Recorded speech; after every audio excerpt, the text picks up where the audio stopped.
bamangele uKhuzani mangabe veza imicimbi azoya kuyona engawubala kwangizwe sawubona kuphi nakuphi la kufinyeka khona lo muzi njengamanje kungenelela yini mathini acaba sintamzo umqamela amehla abanye baqamela imali zibanzi ngena kwethu ngabuza ukulekela ukuqala la ngicela senze kulungela press subscribe button share pend comment khona khanga uma subscribe ayikho kuhamba so senze ukuthi kube wena uqala uthola notification mase kufakela ivideo ehamba phambili manje wethu uKhuzani izolo uphendula imibuzo yabantu abaningi bese ke beyishayisa eyindongeni uKhuzani wathi ke uzame ukuxhumana ne-office lakhe ukuconfirm ukuthi yiphi imicimbi ekumele ayahambele kule mpelasonto esiya kuyona ke ubeke esokuveza ukuthi ngolesihlanu uyobe laphana eScourt njengoba ke ngesabatha uyobe mina benkashana enkulu kaMenzi yaphuzumula zangameva nabakapondo zinde ezingangamagudu ezinyathi kwaba baliphethe umgoqo nonhlokile ngalibuka zakhanule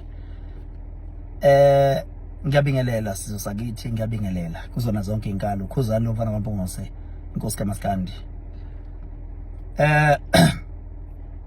namhlanje ngivuka ngeencingo eziningi zeintatheli ezahlukahlukene zibuza ngama-event engizohambela kule weekend esiya kuyona kanye nabantu nje ke abaningi ebebefuna ukuchayisela ukuthi imaphi ama-event engizoba kuwona.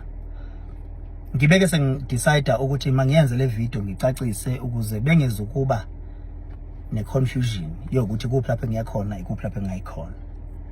Lokhu ke ngikwenze ngokubambisana ne-office lami ngokungibhekela ama-event asethe aconfirma ukuba iwona aqinisekisayo ukuthi ngibe khona kuwona.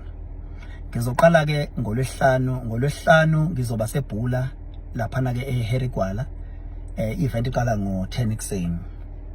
Bese kuthi ngesabatha ngizobe ngilaphana ke eWembezi ngapha koScourt laphana eWembezi Multipurpose Center.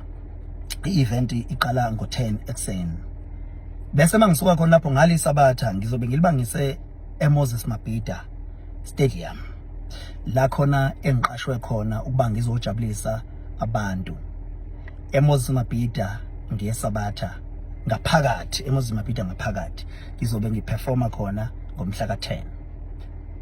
Bese kuthi ngesonto ngibe laphana emzimkhulu lapha futhi ngiyojabulisa khona ke abantu.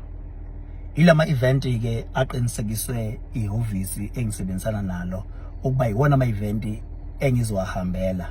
Nginxusa ke bonke abantu abathanda umculo wami ukuba sidibane kulezi indawo engizibalile. Ngiyabonga kakhulu.